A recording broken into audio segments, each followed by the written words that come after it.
Hello दोस्तों, आपका प्यारा चैनल IAS PCS साइंस में आपका बहुत बहुत स्वागत है। दोस्तों, यहाँ पे हम लोग लुसेंट साइंस सीरीज स्टार्ट करने वाले हैं और लुसेंट साइंस सीरीज में फिजिक्स, केमिस्ट्री और बायोलॉजी कराएंगे और उसमें जितना भी टॉपिक होगा पूरे टॉपिक को कवर करेंगे और लाइन बाय लाइन आपको लुसेंट हम पढ़ाएंगे। दोस्तों, इसमें दो राय नहीं है कि लुसेंट बुक जो है, लुसेंट जीके जो है वो सबसे महत्वपूर्ण बुक है किसी भी जनरल कंपटीशन के लिए। BPSC हो, SSC हो, बिहार पुलिस हो या SI हो या इंडिया का जो भी एग्ज़ाम है, UPSC, सब कुछ छोड़ दीजिएगा। बाकी PCS और जनरल कंपटीशन के लिए सबसे जो बेस्ट बुक है लुसेंट जीके है। और लुसेंट जीके का जो लुसेंट साइंस है वो बहुत ही बेस्ट है। लेकिन दिक्कत क्या है, बहुत सारे स्टूडेंट जो है उसको नहीं समझ पाते हैं, उसका आसान भाषा नहीं है, इसीलिए हम उसको अपने भाषा में, एकदम आसान भाषा में आपको पढ़ाएंगे। और लुसेंट साइंस का जो भी कॉन्सेप्ट है लाइन बाय लाइन आपको हम पढ़ाएंगे और समझाएंगे और सारे कॉन्सेप्ट पे आधारित प्रश्न भी आपको कराएंगे, जिससे थ्योरी के साथ साथ उस पर बेस्ड क्वेश्चन जो भी एग्जाम में पूछे गए सारे क्वेश्चन को आप आसानी से कर सकेंगे। तो चलिए हम लोग स्टार्ट करते हैं। तो लुसेंट केमिस्ट्री का जो फर्स्ट टॉपिक है वह है पदार्थ एवं उसकी प्रकृति। उसका हम लोग फर्स्ट पार्ट करने वाले हैं और अगले वीडियो में हम लोग सेकेंड पार्ट को करेंगे। तो पदार्थ के बारे में हम लोगों को जानना है और पदार्थ का प्रकृति क्या होता है उसके बारे में हम लोगों को इस टॉपिक में पढ़ना है। तो सबसे पहले हम लोग जान लेते हैं पदार्थ होता क्या है। पदार्थ या द्रव सेम चीज़ है। तो जो पदार्थ जो होता है या द्रव जो होता है, ऐसी चीज़ों को हम लोग बोलते हैं जो स्थान घेरती है तथा जिनके पास द्रव्यमान होता है। मतलब पूरे ब्रह्मांड में ऐसा चीज़ जो जगह घेरती है और जिसके पास द्रव्यमान है उसी को हम लोग क्या बोलते हैं, पदार्थ बोलते हैं। तो दोस्तों ध्यान रखेंगे, ब्रह्मांड में जितनी भी चीज़ें हैं सभी पदार्थ हैं, द्रव हैं। किसको छोड़कर? ऊर्जा को छोड़कर। ऊर्जा जो होती है दोस्तों, आपको मालूम होगा, ये न जगह छेकती हैं और न ही इनके पास द्रव्यमान होता है। द्रव्यमान नहीं होता है और ना ही ये स्थान घेरती हैं, जगह घेरती हैं। ऊर्जा को छोड़कर पूरे ब्रह्मांड में जो भी चीज़ है सबको हम लोग बोलते हैं द्रव। ऊर्जा को द्रव हम लोग नहीं बोलेंगे। बाकी जितनी भी चीज़ें, हवा, बालू, टेबल, कुर्सी, पंखा, ऑक्सीजन, नाइट्रोजन, हम, आप, जीवी, निर्जीव, सरजीव, सब चीज़। अगला है दोस्तों, भारत के प्राचीन दार्शनिकों के अनुसार, पुराने जो भारत में दार्शनिक थे उनका मानना था जो भी पदार्थ है, जो भी द्रव है, वो 5 तत्वों से मिलकर बना है, 5 चीज़ों से मिलकर बना है और उनको वो लोग बोलते थे पंच तत्व। ये पंच तत्व कौन कौन से हैं? वायु, पृथ्वी, अग्नि, जल और आकाश। मतलब जो प्राचीन दार्शनिक थे उनका मानना था जो पदार्थ, जो भी पदार्थ है वह 5 चीज़ों से मिलकर बना है। वायु, पृथ्वी, अग्नि, जल और आकाश से मिलकर बना है और इनको उन्होंने नाम दिया पंच तत्व। अगला है महर्षि कणाद, एक महर्षि थे, उनका मानना था, ये भारतीय थे, उनका मानना था जब पदार्थ जो है बहुत ही छोटे कणों से मिलकर बना है, जिसको हम लोग क्या बोलते हैं, परमाणु बोलते हैं। दोस्तों मैं आपको यह बता दूं, यह साइंस का बहुत ही स्पेशल चैनल है और किसी भी एंट्रेंस का आप तैयारी कर रहे हैं, BPSC हो, SSC हो, रेलवे हो या बैंकिंग हो या कोई भी एग्ज़ाम हो, SI हो या बिहार पुलिस हो या आप कोई भी PCS हो, उसके लिए साइंस को अगर आपको मजबूत करना है, 30 नंबर 25 नंबर जो भी प्रश्न आते हैं उसको मजबूत करना है, तो यह चैनल बहुत ही स्पेशल है। इसको आप सब्सक्राइब कर लीजिए। यहाँ पे आपको MCQ, वन लाइनर, थ्योरी सब चीज़ मिलेगा जो साइंस में आपको ज़रूरत है। अगला पॉइंट है दोस्तों, 2 तरह का परिवर्तन होता है। तो समय के साथ जो पदार्थ होते हैं उनमें बदलाव होता है और बदलाव जो होता है 2 तरह का होता है। एक भौतिक परिवर्तन होता है और एक रासायनिक परिवर्तन होता है। यहाँ से भी प्रश्न पूछे जाते हैं, इसको हम लोग समझ लेते हैं। तो दोनों में अंतर क्या है दोस्तों? तो भौतिक परिवर्तन जो होता है इसमें नया पदार्थ नहीं बनता है, लेकिन रासायनिक परिवर्तन जो होता है दोस्तों इसमें नया पदार्थ बनता है। भौतिक परिवर्तन जो होता है दोस्तों अस्थायी होता है, मतलब एक बार बन गया तो दोबारा आप उसको बदल सकते हैं। उसके बाद भौतिक परिवर्तन जो होता है दोस्तों यह रिवर्सेबल होता है, मतलब A से B बन गया तो B से आप A बना सकते हैं। रासायनिक परिवर्तन क्या होता है? यह अस्थायी होता है और यह रिवर्सेबल नहीं होता है। तो दोस्तों ध्यान रखेंगे, रासायनिक परिवर्तन के लिए रासायनिक अभिक्रिया का होना जरूरी है। मतलब रासायनिक अभिक्रिया होगा तभी रासायनिक परिवर्तन होगा। ठीक है। जैसे एक रासायनिक अभिक्रिया ले रहे हैं, तो जो भी रासायनिक अभिक्रिया होगा उसमें कौन सा परिवर्तन होगा? रासायनिक परिवर्तन होगा। H2 जो होता है दोस्तों हाइड्रोजन होता है, और O2 क्या होता है? ऑक्सीजन, और H2 क्या होता है? पानी होता है। तो H2 क्या होता है दोस्तों? यह जलता है, और O2 क्या होता है दोस्तों? यह जलाता है। जलाता है मतलब जलाने में मदद करता है। और H2 क्या होता है दोस्तों? यह बुझाता है। तो यहाँ पे देखिए नया चीज़ बना है, दो चीज़ मिलकर नया चीज़ बन रहा है, इसीलिए ये कौन सा परिवर्तन है? रासायनिक परिवर्तन है। और यह क्या होता है दोस्तों? यह अस्थायी होता है। उसके बाद दोस्तों यह क्या होता है? यह रिवर्सेबल होता है। इसके बाद यह क्या होता है दोस्तों? यह अणु उत्क्रमणीय होता है, मतलब एक बार आप इसको ए से बी बना दिए तो बी से ए बनाना आसान नहीं है।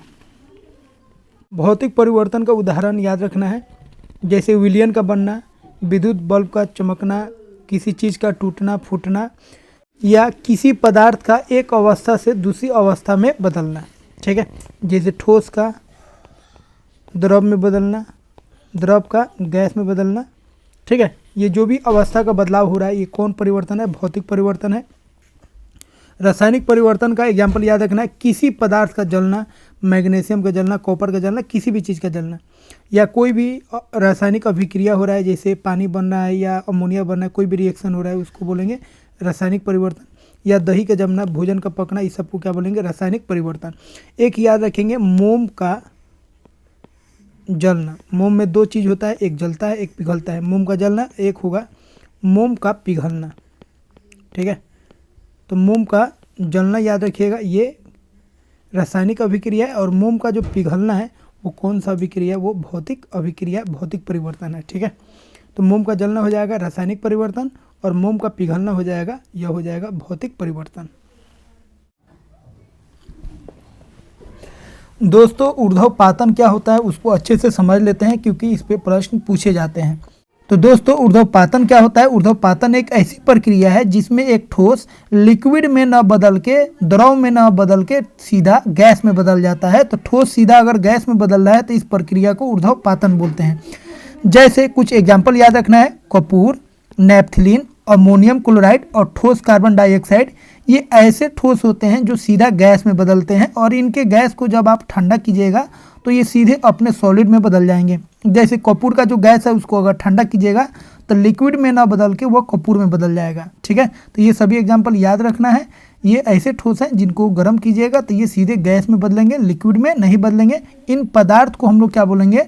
ऊर्ध्वपातन पदार्थ बोलेंगे, और इस प्रक्रिया को हम लोग क्या बोलते हैं? ऊर्ध्वपातन बोलते हैं। ठीक है,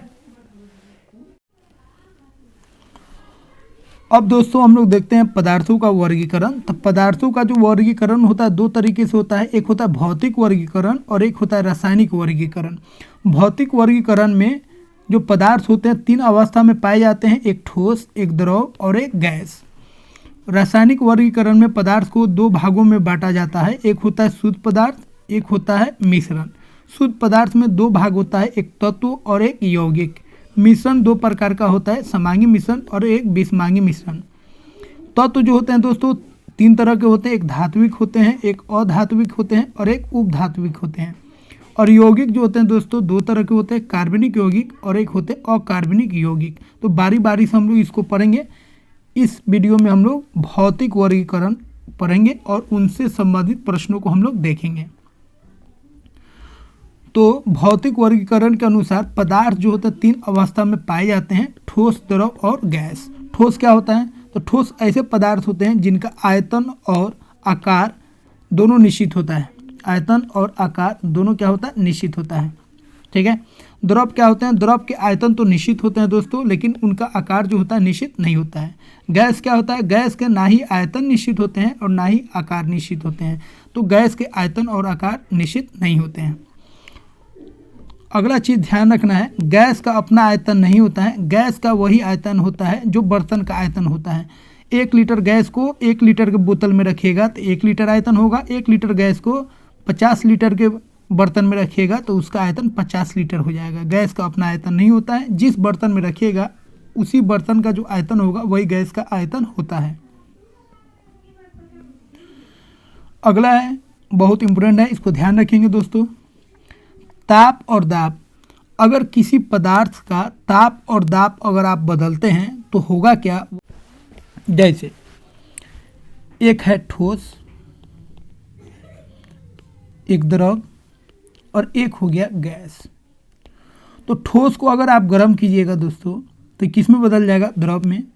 और द्रव को अगर गर्म करेंगे तो किस में बदल जाएगा, गैस में। फिर गैस को अगर हम ठंडा करेंगे, कूल करेंगे, ठंडा करेंगे तो द्रव में बदलेगा। फिर द्रव को जब हम ठंडा करेंगे तो किस में बदलेगा, ठोस में बदलेगा।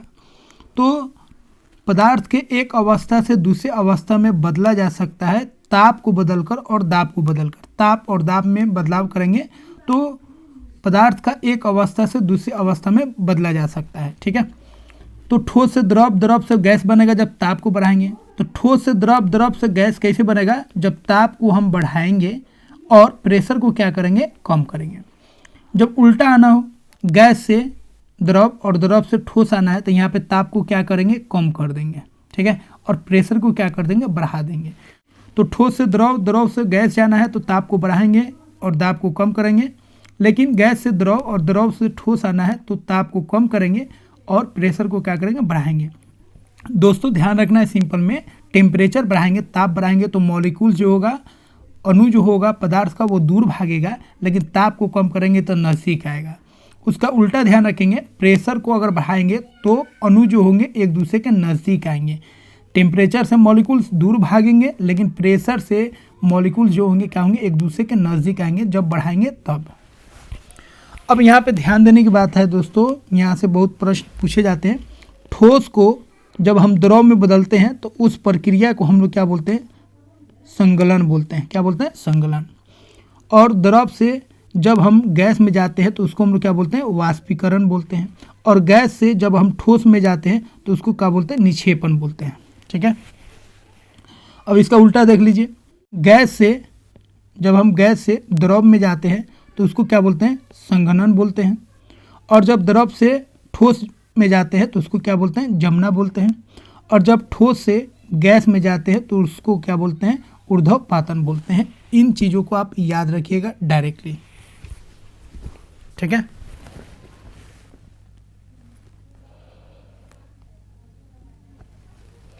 क्वथनांक क्या होता है, तो दोस्तों क्वथनांक जो होता है वह ताप होता है, वह निश्चित ताप होता है जिस पर एक द्रव जो होता है गैस में बदलता है।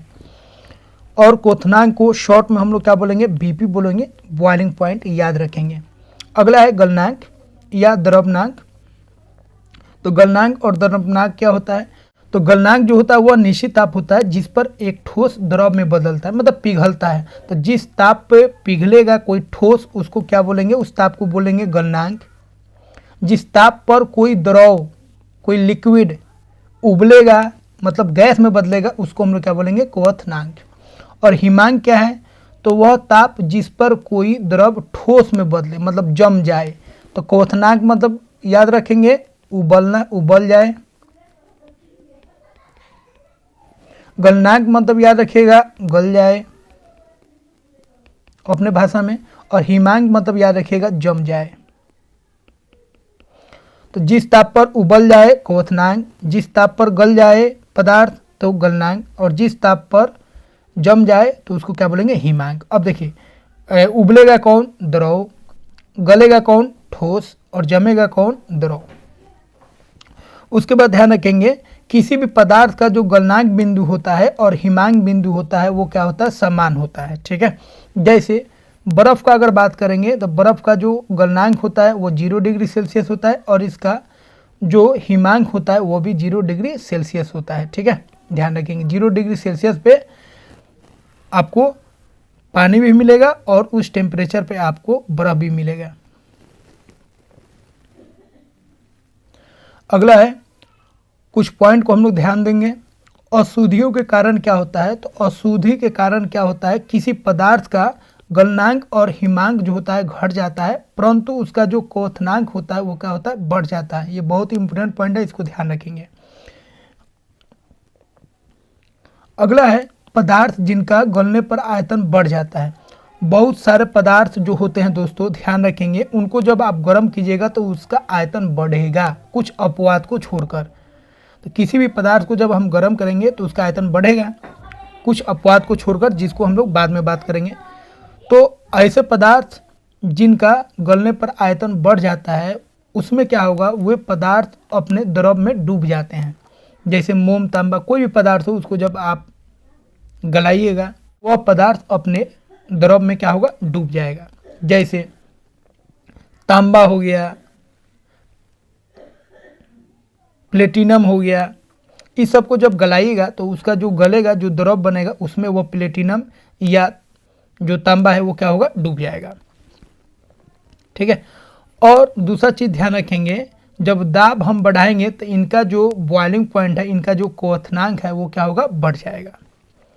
अब कुछ अपवाद का बात कर लेते हैं। कुछ ऐसे पदार्थ होते हैं दोस्तों जो गलने पर उनका आयतन घट जाता है, बढ़ना चाहिए लेकिन घट जाता है। जैसे बर्फ़ हो गया और ढलवा लोहा हो गया। बर्फ़ को अगर देखिएगा तो बर्फ़ को अगर आप गलाते हैं, उसको पानी में बदलते हैं, जल में बदलते हैं, तो होगा क्या, उसका आयतन क्या होगा, घट जाएगा। जैसे बर्फ़ और पानी का बात करेंगे, बर्फ़ गल के किस में बदल जाएगा, जल में बदल जाएगा। तो बर्फ़ अगर पिघल रहा है, जल में जा रहा है, तो जल का आयतन क्या होना चाहिए, बढ़ना चाहिए, लेकिन आयतन क्या हो जाता है, कम हो जाता है। और इस पर बार बार प्रश्न पूछा गया है। ठीक है। तो ध्यान रखेंगे, बर्फ़ का जो आयतन है कम हो जाएगा, घट जाएगा। कब, जब यह पिघलेगा, मतलब जल में बदलेगा तब। तो ऐसे पदार्थ क्या होता है, ऐसे पदार्थ अपने द्रव में क्या होते हैं, तैरते हैं। जैसे बर्फ़ जब पिघलेगा तो पानी बन जाएगा, तो पानी में बर्फ़ जो है डूबेगा नहीं, ये क्या होगा, ऊपर तैरता है, क्योंकि बर्फ़ का जो आयतन होता है कम होता है और जल का जो आयतन होता है वो अधिक होता है, जिसको हम लोग घनत्व के टर्म में भी बात करते हैं। ठीक है। तो वैसे पदार्थ जिनका गलने पर आयतन घट जाता है, वे अपने पदार्थ में क्या होते हैं, अपने द्रव में तैरते हैं, और दाब बढ़ाने पर इनका जो क्वथनांक होता है वो क्या होता है, घट जाता है। जल का जो अधिकतम डेंसिटी होगा, घनत्व होगा, वो कितना डिग्री पर होता है, 4 डिग्री सेल्सियस पे होता है, जो आगे हम लोग पढ़ेंगे। ठीक है। तो बर्फ़ जब पिघलेगा 4 डिग्री पर डेंसिटी सबसे अधिक होगा, और उसके बाद डेंसिटी क्या होता है, कम होने लगता है। अगला है, मिश्र धातु का गलनांक शुद्ध धातु से कम होता है। मतलब अगर आप मिश्र धातु बना रहे हैं, जैसे तांबा एक मिश्र धातु होता है, और ये किसका मिश्र धातु होता है, कॉपर का। तो कॉपर में जिंक मिला देते हैं, तो कॉपर का जो मेल्टिंग पॉइंट होगा, कॉपर का जो गलनांक होगा, वह तांबा से क्या होगा, ज़्यादा होगा। ठीक है। तो मिश्र धातु का जो गलनांक होता है वो शुद्ध धातु से क्या होता है, कम होता है। ठीक है। तो तांबा क्या होगा, मिश्र धातु हो गया, और कॉपर क्या होगा, कॉपर से बना है, तो कॉपर शुद्ध पदार्थ हो गया, शुद्ध तत्व हो गया। तो कॉपर से तांबा का जो गलनांक बिंदु होगा वो क्या होगा, कम होगा। अगला है, 2 टर्म हम लोग देखते हैं, एक होता है क्वथन और एक होता है वाष्पन। ठीक है। क्वथन क्या होता है, तो 100 डिग्री पर कोई द्रव अगर वाष्प में बदल रहा है तो उसको हम लोग बोलते हैं क्वथन, और अगर 100 डिग्री से कम पर द्रव वाष्प में बदल रहा है तो उसको हम लोग क्या बोलते हैं, वाष्पन। ठीक है। तो जो भी कपड़ा सूखता है वो किसके कारण सूखता है, वाष्पन के कारण सूखता है। जो भी पानी होता है ज़मीन पर, फर्श पर, वो किसके कारण सूखता है, वाष्पन के कारण सूखता है। अगला है, क्वथनांक जितना कम होगा वाष्पन उतना ही अधिक होगा। अगर आप एक बर्तन में पानी रखें और एक बर्तन में क्या रखें, पेट्रोल रखें हैं, तो पेट्रोल का जो क्वथनांक होता है कम होता है, और पानी का क्वथनांक उसके तुलना में अधिक होता है।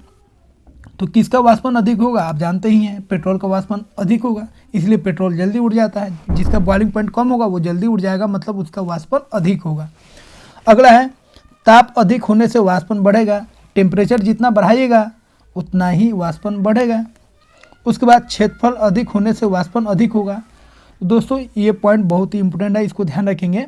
जितना क्षेत्रफल अधिक होगा किसी बर्तन का, किसी जगह का, उस द्रव का वाष्पन उतना ही बढ़ेगा। जैसे गड्ढा में पानी है तो धीरे धीरे सूखेगा, लेकिन गड्ढे के पानी को अगर हम फैला देंगे, बढ़ा देंगे, तो उसका वाष्पन अधिक होगा और वो जल्दी सूख जाता है। इसीलिए कपड़ा भी सुखाना है तो कपड़ा को फैलाइएगा, मतलब उसका क्षेत्रफल को बढ़ाइएगा तो जल्दी सूख जाएगा, लेकिन सिकुड़ कर रखिएगा कपड़ा को तो जल्दी नहीं सूखेगा। इसका मतलब क्षेत्रफल बढ़ाने से वाष्पन जो होता है अधिक होता है। अगला पॉइंट है, द्रव के पृष्ठ पर द्रव के पृष्ठ पर दाब बढ़ाने से वाष्पन घटता है। दाब का मतलब होता है दाब के रखना, तो मॉलिक्यूल्स को दाब के रखिएगा तो उसका वाष्पन क्या होगा, कम हो जाएगा। अगला है ऐसे पदार्थ जिनका ठोस बनने पर आयतन बढ़ जाता है, ठीक है, उन्हें सांचे में ढाला जा सकता है। तो ऐसे पदार्थ जिनका ठोस बनने पर आयतन बढ़ जाता है उसे किसमें ढाला जाता है, सांचे में ढाला जाता है। उसके बाद दोस्तों ध्यान रखना है, चांदी या सोने की मुद्राएं जो होती है ढाली नहीं जाती हैं, बस इन्हें मोहर लगाकर बनाई जाती हैं। तो मोहर लगाकर बनाया जाता है चांदी या सोने का सिक्का जो होता है, लेकिन उसको ढाला नहीं जाता है। तो दोस्तों इस तरह हम लोग फर्स्ट जो टॉपिक है लूसेंट केमिस्ट्री का, उसका हम लोग आधा कर चुके हैं, आधा हम लोग अगले लेक्चर में करेंगे। अब इसके बाद हम लोग दोस्तों ये जो भी थ्योरी पढ़े हैं उस पर बेस्ड जो भी अलग अलग एग्जाम में क्वेश्चन पूछे गए उन सारे प्रश्नों को हम लोग कर लेते हैं, ताकि हम लोगों को समझ में आए कि कितना हम लोग थ्योरी समझे हैं। दोस्तों हम लोग थ्योरी कंप्लीट कर चुके हैं। अब उन थ्योरी पे बेस्ड जो भी प्रश्न पूछे गए हैं अलग अलग एग्जामों में, उन प्रश्नों को हम लोग करते हैं। पहला प्रश्न है भौतिक परिवर्तन का एक उदाहरण है। ए हवा में चांदी के बर्तनों का काला होना, बी मोमबत्ती का जलना, सी दूध से दही का बनना, डी पानी में चीनी का घुलना। तो दोस्तों भौतिक परिवर्तन कौन होगा इसमें, तो ये जो हो रहा है पानी में चीनी का घुलना, यह एक विलयन है और यह क्या हो जाएगा, भौतिक परिवर्तन होगा। बाकी जो है चांदी का जो बर्तन है, ठीक है, उसमें हवा लगेगा तो चांदी का क्रोजन हो जाएगा, निक्षेपण हो जाएगा। मोमबत्ती का जलना यह भी एक रासायनिक प्रक्रिया है, और दूध से दही बनना यह भी क्या है, रासायनिक प्रक्रिया है। तो भौतिक प्रक्रिया कौन हो जाएगा, भौतिक परिवर्तन कौन होगा, पानी में चीनी का घुलना। अगला है जल का वाष्प में परिवर्तन कहलाता है। तो जल का जो वाष्प में परिवर्तन होगा उसको क्या बोलेंगे, ए प्राकृतिक, सी रासायनिक, बी भौतिक, डी जैविक। तो जल का बदलना किसी भी अवस्था का एक अवस्था से दूसरे में बदलने को हम लोग क्या बोलते हैं, भौतिक अवस्था बोलते हैं।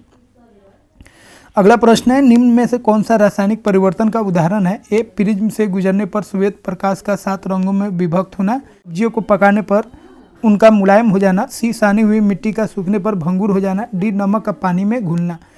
तो इसमें रासायनिक प्रक्रिया कौन है, तो देखिए प्रिज्म से अगर कोई लाइट गुजरता है तो ये भौतिक प्रक्रिया है, ठीक है, तो ये नहीं होगा। सब्जियों का पकना, किसी भी चीज़ का पकना वो क्या होता है, रासायनिक प्रक्रिया होता है। मिट्टी का सनना, उसका टूटना फूटना, ठीक है, ये क्या हो जाएगा, ये भौतिक परिवर्तन हो जाएगा।